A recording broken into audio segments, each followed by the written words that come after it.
Friends, good morning. So అందరూ ఎలా ఉన్నారు? నేనైతే చాలా చాలా బాగున్నా. అందరూ బాగున్నారు, అందులో నేను ఉండాలి. సో ఇప్పుడైతే 5:30 అయిందండి టైము. నా పూజ అయితే అయిపోయింది.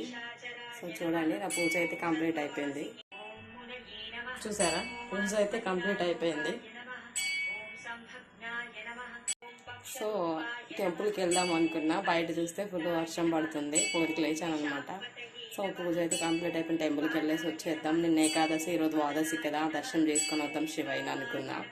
వర్షం పడుతుంది. సో ఆ శివయ్య అనుగ్రహం ఉంటే ఎంత కంపల్సరీ వెళ్ళాలని అనుకున్నా, వర్షం పడినా పర్లేదని చెప్పేసి.